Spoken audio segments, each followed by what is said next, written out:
بەناوی خوای گەورە و میهرەبان سەبارەت بە بڵاوبوونەوەی پرسی کۆرۆنا ڤایرۆسی کۆرۆنا لە هەرێمی کوردستان دوای ئەوەی کەوا ژمارەیەکی زۆر لە مامۆستایانی ئاینی پەیوەندیان بە ئەنجومەنی باڵای فتوای هەرێمی کوردستان کرد، داوای ڕێکارە شەرعیەکانیان کرد سەبارەت بە خۆپارێزی لەم پەتایە.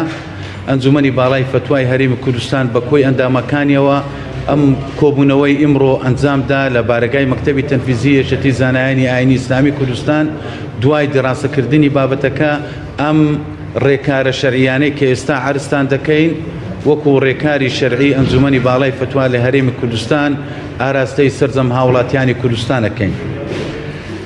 بناوی خوای بەخشندە و میهرەبان قال الله تعالى لا يكلف الله نفسا إلا ما أتاها سيجعل الله بعد عسر يسرا. الحمد لله والصلاة والسلام على رسول الله وعلى آله وصحبه أجمعين. أما بعد، وەک هەنگاوێک بۆ خۆپاراستن لە بڵاوبوونەوەی نەخۆشی ڤایرۆسی کۆرۆنا ئەنجومەنی باڵای فتوا یەکێتی زانایانی ئاینی ئیسلامی کوردستان لە ڕۆژی سێشەممە 3/3/2020 بە ئامادەبوونی سەرجەم ئەندامانی کۆبیەوە.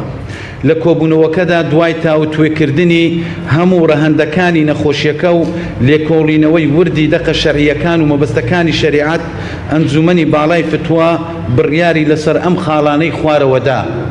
یەکەم، ئەرکێکی شەرعیە کە هاوڵاتیان بە وردی پابەندی تەواوی ڕێنماییە تەندروستی و ئەمنیەکانی حکوومەتی هەرێمی کوردستان بن تایبەت بە خۆپارێزی لە پەتای کۆرۆنا.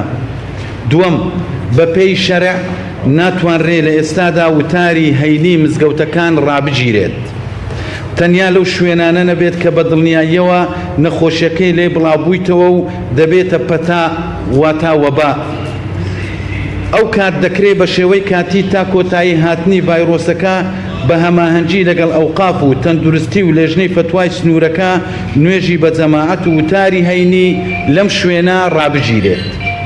سێەم، کۆبوونەوە ئاینی و کۆمەڵایەتیەکانی دیکەی وەک ئیسرا و میعراج کە لە 23 هاوکاتە لەگەڵ 23 ئیمساڵ مەولود خوێندنەوە بە شێوەیەکی گشتی ئاهەنگەکانی بۆ گواستنەوە مەراسیمەکانی پرسەدانان بە پێویستیەکی شەرعی دەزانین لەم بارودۆخەدا لە هەموو شوێنێک ڕابگیرێت.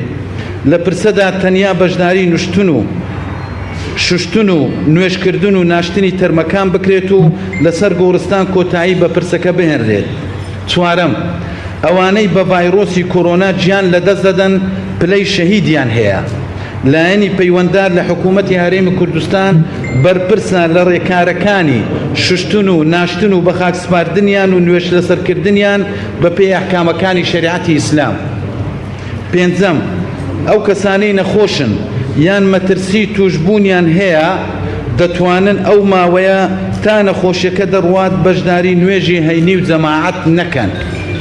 شەشەم، پێویستە سەرجەم چالاکیەکانی تایبەت بەوانە گوتنەوەی ئاینی ڕۆژانە و شەوانە لە مزگەوتەکان و تەواوی ناوەندەکانی فێرکردنی قورئانی پیرۆز و بابەتە ئاینیەکانی دیکە لەم قۆناغەدا هاوشێوەی قوتابخانەکان ڕابگیرێن.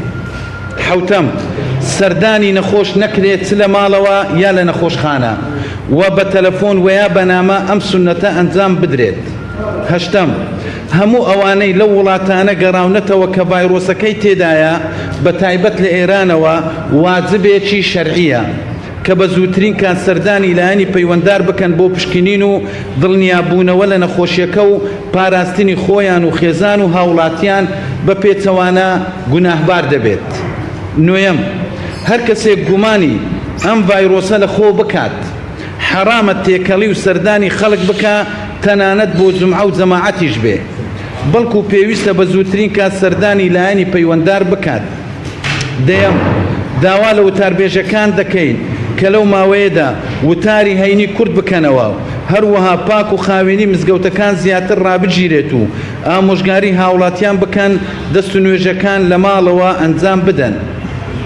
لە کۆتاییدا وێڕای نزا و پارانەوەمان کە خوای گەورە هەموو لایەکمان پارێزراو بکات دووپاتی دەکەینەوە کە مەبەست لەو ڕێکارانە خۆپاراستن و ڕێکاری کاتین. بە پێویستی دەزانین ورەمان بەهێز بێت و پشت بەخوای گەورە ببەستین و تۆبە و استیغفاری زیاتر بکەین و هاوکاری یەکتر بین هەمیشە لە دوعا و پارانەوە و خێر و سەدەقەکردن بەردەوام بین. والله تعالى أعلم. یەکەتی زانایانی ئاینی ئیسلامی کوردستان ئەنجومەنی باڵای فتوا لە هەرێمی کوردستان 3 ئازاری 2020 هەشتی ڕەجەبی ساڵی 1441 کۆچی. بەڵێ وتاردان چەند خولەک دەبێ و دیایتان کردووە یاخود نا و چۆن بڕیار دەدەن ئەگەر لە شوێنێک مەترسی زۆر بوو وتاردان لە ڕۆژانی هینگرا بچێت؟ بەڵێ بەنسبەت ماوەی وتاردان پێشتر وەزارەتی ئەوقاف و کاروباری ئاینی دەستنیشانی کردبوو کە وتاری ڕۆژی ئاینی لە 20 دقە تێپەڕ نەکات، بەڵام هەفتەی ڕابردوو بەهۆی ئەو بارودۆخی بڵاوبوونەوەی ئەو ڤایرۆسە تاکید کرا وتاری هەینی لە 10 تا 12 دقە درێژتر نەبێ، ئەو زارەش بە هەمان شێوە تاکید دەکەینەوە. بەنسبەت خاڵی دووەم هەر کاتێک بواری تەندروستی بە تایبەتی بەڕێوەبەرایەتی گشتی تەندروستی سنوورەکە دڵنیابوو کە نەخۆشیەکە لەو شارە وەکو پەتا خەریکە بڵاو بێتەوە، ئەو کات لێژنەی فتوای دەڤەرەکە لەگەڵ بەڕێوەبەرایەتی ئەوقاف بڕیاری پێویست لەسەر داخستنی مزگەوتەکانی تایبەت بۆ سنوورە ئەدەن.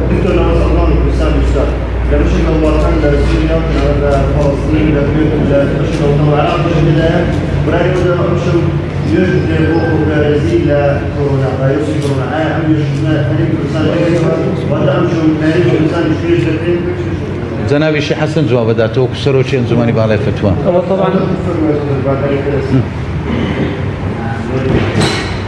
ئەو نوێژە لە هەر کاتێکا بێ بۆ دەفعی بەڵام موسیبەت شتێکی مستحەبە و شتێکی باشە، بەڵام ئیلزامی خەڵکی ناکەین بۆ سنەت، ئەوە سنەتێکە ئەگەر پێڕۆ کرێ شتێکی باشە. ئێمە فتوا نادەین بەکردنی، بەڵام فتواش نادەین بە نەکردنی، پێشمان باشە بکرێت. خەڵکی بۆ خۆی ئازادە لەو بوارە. باش کاک دکتۆر عرفان ئەگەر پرسیارتان نەما یەک پرسیارت کە وەرەگرین دکتۆر عرفان بە عەرەبیش ئەو بابەتتان عەرزەکات.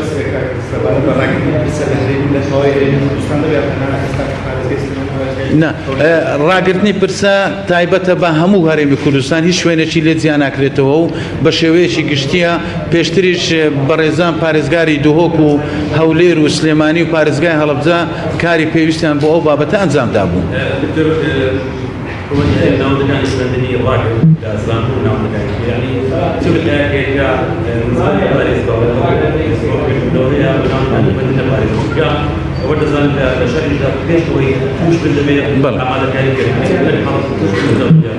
ئێمە بەڵێ ئێمە لە جانبی وقایوێڕە ئەوەی کە تاکیدمان لە پاک و خاوێنی مزگەوتەکان کردەوە، تاکید لەوە کرایەوە لە دەقی فتوایەکە کە ئیمڕۆ ئەنجومەنی باڵای فتوا دووپاتی کردەوە، هەر کەسێک گومان لە خۆی بکە یان مەترسی ئەو نەخۆشی هەبێ ئەوە عوزرێکی شەرعی هەیە و دەتوانی بەشداری جومعە و جەماعەت نەکات. بەڵێ دکتۆر فەرموو. بەڵێ. الحمد لله رب العالمين والصلاة والسلام على سيدنا محمد وعلى آله وصحبه أجمعين حفاظا على حياة المواطنين ومنعا لانتشار فيروس كورونا. اجتمع المجلس الأعلى للإفتاء التابع لاتحاد علماء الدين الإسلامي يوم الثلاثاء المصادف للثالث من